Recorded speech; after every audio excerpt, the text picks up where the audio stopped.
ሰላም ጤናና ክብር በተገኛችሁበት ቦታ ይሁን እያልን እንመኝላችኋለን። አዋዋላችሁ ቆንጆ የነካችሁት ብሩክ ይሁን እያልን የምንመኝላችሁ ቤተሰቦቻችን እነሆ የአሰብ ፕሬስ የዜና ሰዓት ደርሷል። አሰብ የኢትዮጵያ ነች የሚል አስተያየት እያስቀምጣችሁ የተመራረጡ መረጃዎቻችን ተቋዳሽ ሁኑ። ወደ መረጃዎቹ ገባን።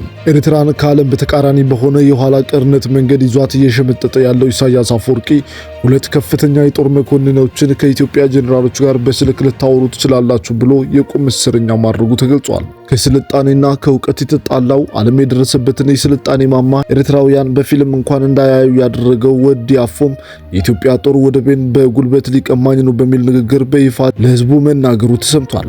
በትናንትናው ዕለት በሀገሪቱ ብሔራዊ ቴሌቪዥን ጣቢያ ቀርቦ ቃለ መጠይቅ ያደረገው ኢሳያስ አፈወርቂ ሐሳብ ሲጠፋበት የስድብ ናዳ በኢትዮጵያ መንግስት ላይ ያወረደ ሲሆን በቃለ ምልልሱ መጨረሻ አካባቢ ብብቱን እያላበውም ቢሆን አሰብን ለመቀማት የጦር መሳሪያዎቹን እየሳሉብን ነው፣ ዘመናዊ ድሮኖችን እየገዙ ነው ሲል በፍርሃት መንፈስ ውስጥ ሆኖ ተናግሯል። በኢትዮጵያ ያለውን የውስጥ ጉዳይ ተጠቅሞ ሀገሪቱን ለማፍረስ ሴራ ሲዶልት የነበረው ኢሳያስ እኛ ራሳችንን መከላከል ካልቻልን አሰብን ብቻ ሳይሆን አስመራንም እናጣለን በማለት ህዝቡን ለጦርነት ለመቀስቀስ ሞክረዋል። ስለ ኢትዮጵያ ብቻ አውርቶ የራሱን ሀገሩ የውስጥ አደገኛ ችግር ሳያነሳ ቃለ ምልልሱን የጨረሰው ኢሳያስ አፈወርቂ በሀገሪቱ እየተነሳ ያለውን ከባድ አመጽና ተቃውሞ ይመራሉ ያላቸውን ተቃዋሚዎቹን ለመያዝ ልዩ ኦፕሬሽን ማዘዙንም አሰብ ፕሬስ ከአስመራ ምንጮቿ ሰምታለች። ይህ በእንዲህ እንዳለ በኢትዮጵያ እድገት አይኑ የሚቀላው የ74 ዓመቱ ኢሳያስ አፈወርቂ ለህወሓት ኃይሎች ከባድ መሳሪያዎቹን መስጠቱ ተሰምቷል። ወደ መቀሌ ከተማ የገቡት የኢሳያስ መሳሪያዎች ህወሓት እያደረገ ላለው የሌላ ዙር ጦርነት የሚውሉ ናቸው እየተባለ ሲሆን በዛላምበሳ በኩል አንድ የኢሳያስ ድሮን ለህወሓት ሰጥቷልም ተብሏል። በሌላ መረጃ የወልቃይት ዞን አስተዳደር ሁለት ዓለም አቀፍ እርዳታ ድርጅቶች ለቀው እንዲወጡ ውሳኔ አሳለፈም። የወልቃይት ጠገዴ ሰቲት ሁመራ ዞን ዛሬ ባወጣው መግለጫ በዞናችን የተለያዩ ሰብአዊ ድጋፎችን ለማድረግ ዓላማ አድርገው የሚንቀሳቀሱ ግብረሰናይ ድርጅቶች ያሉ ሲሆን አብዛኛዎቹ በሚባለው ሁኔታ የአካባቢውን ማህበረሰብ የሚጠቅም ዘርፈ ብዙ ስራዎችን እያከናወኑ ይገኛሉ በማለት ጀምሯል።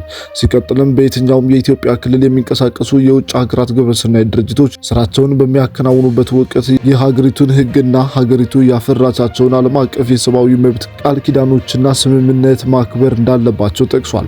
ይሁንና በአካባቢው የሚንቀሳቀሱት ኢንተርናሽናል ሜዲካል ኮር አይኤምሲ እና የኖርዌይ ስደተኞች ምክር ቤት ኤንአርሲ የተባሉት ዓለም አቀፍ ድርጅቶች ስራ ከጀመሩበት ጊዜ አንስተው ይህንን አለማክበራቸውን አስረድተዋል።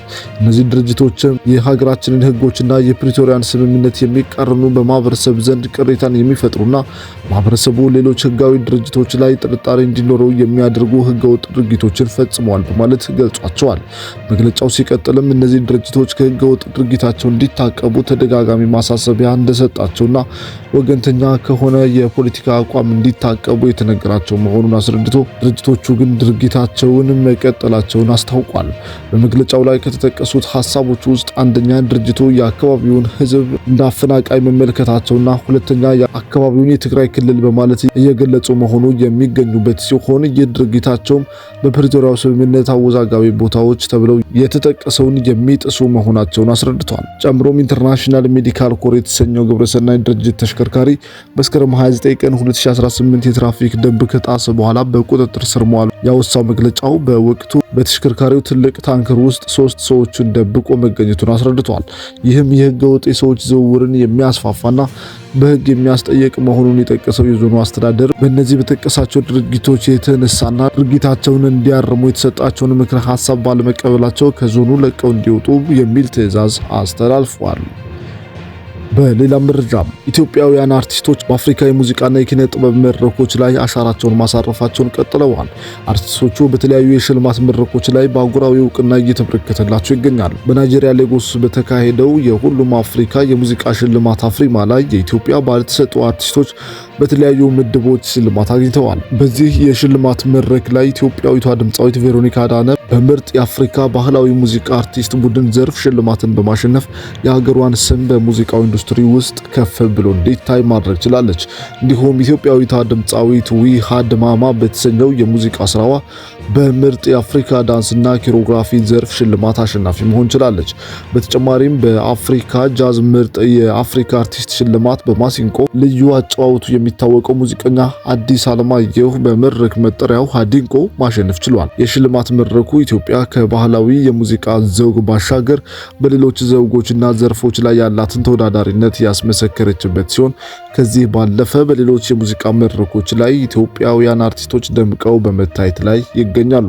በተለይ ከዚህ በፊት በምስራቅ አፍሪካ የጥበብ መድረክ ድምፃዊት ቬሮኒካ ዳነ የዚኮሞ አፍሪካ ሽልማት ላይ በልዩ ልዩ ዘርፎች ላይ መመረጥ መቻሏ የኢትዮጵያ ባህላዊና ዘመናዊ ሙዚቃዎች ተጽዕኖ ፈጣሪነታቸው እየጨመረ መምጣቱን አጉልቶ የሚያሳይ ነው። በፈረንጆቹ 2014 በተመሰረተውና በአፍሪካ የሙዚቃ ዘርፍ ላይ ትልቅ ቦታ የሚሰጠው አፍሪማ የሽልማት መድረክ ላይ ኢትዮጵያውያኑ አሸናፊ መሆናቸው የኢትዮጵያ ሙዚቃ ኢንዱስትሪ እድገትና ተደማጭነትን ያጠናክራል። ከዚህ ባለፈም አርቲስቶቹ የዓለም የመግባቢያ ቋንቋ በሆነው ሙዚቃ ተጽዕኖ ፈጣሪነታቸው መቀጠሉና የሚያገኟቸው ሽልማቶች የበለጠ ተቀባይነታቸው እንዲጨምር ጉልህ አስተዋጽኦ ያበረክታል። የውጭ መረጃ። የሱዳን መንግስት ከ2 ዓመት በኋላ ከፖርት ሱዳን ወደ ካርቱም ተመለሰ። የሱዳን መንግስት በሚያዝያ 2023 ከፈጣን ድጋፍ ሰጪ ኃይሎች RSF ጋር ጦርነት ከተቀሰቀሰ በኋላ ለመጀመሪያ ጊዜ እሁድ ወደ ዋና ከተማዋ ካርቱም መመለሱን ጠቅላይ ሚኒስትር ካሚል ኢድሪስ ተናግረዋል። ግጭቱ ከተጀመረበት ጊዜ አንስቶ መንግስት በጊዜያዊነት ዋና ከተማ አድርጎ ሲጠቀምባት ከነበረው ፖርት ሱዳን ወደ ካርቱም ሲመለስ ለተሰበሰበው ህዝብ ንግግር ያደረጉት ኢድሪስ ድርጊቱ ለሀገሪቱ ለውጥ መሆኑን ገልጸዋል። ዛሬ ተመልሰናል፣ ከኛ ጋር እየተሰለፉ ወደ ብሔራዊ ዋና ከተማ ይመለሳሉ ብለዋል። የተሻሻሉ አገልግሎቶችንና ለህዝባችን የተሻለ ህይወት ቃል እንገባለን ሲሉ አክለዋል። ኢድሪስ የጤናና የትምህርት አገልግሎቶቹን ለማጎልበት ሆስፒታሎቹን ለመገንባትና ትምህርት ቤቶቹንና ዩኒቨርሲቲዎችን ለማደስ ቃል ገብተዋል። በተለይም በካርቱም ዩኒቨርሲቲ ላይ ትኩረት አድርገናል፣ የዜጎቹን የጸጥታና የኑሮ ሁኔታ ለማሻሻልም ቃል ገብተዋል። በህብረተሰቡ ላይ ተጨማሪ የፋይናንሻል ጫና ሳያደርግ የ2026 የመንግስት በጀት ማቅረቡን የገለጹት ጠቅላይ ሚኒስትሩ የዋጋ ግሽበትን ወደ 70% ለማድረስ ያለመ መሆኑንም ተናግረዋል። በህዳር ወር ላይ የወጣው የቅርብ ጊዜ ይፋዊ አሃዞች እንደሚያሳዩት የዋጋ ግሽበቱ 74.2% ደርሷል። በጀቱ አጠቃላይ የሀገር ውስጥ ምርት እድገትን ወደ 10% ለማድረስና ትይዩ የገበያ ምንዛሪ ተመንን በመገንባት ኢኮኖሚውን ለማረጋጋት በሚደረገው ጥረት ይቀጥላልም ብለዋል።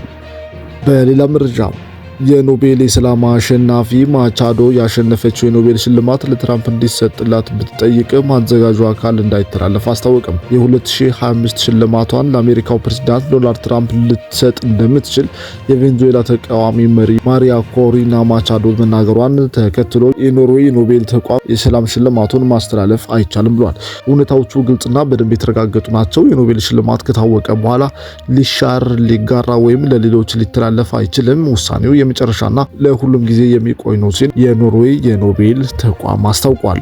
ክቡራትና ክቡራን የቻናላችን ቤተሰቦች ለዕለቱ ያዝንላችሁ ዋናና አንኳር መረጃዎች እነዚህ ይመስሉ ነበር። በቀጣይ በሌሎች መረጃዎችና በሌሎች ቪዲዮዎች ተመልሰን እስክንገናኝም ያላችሁበት መልካም ቀን መልካም ጊዜ ተመኘን።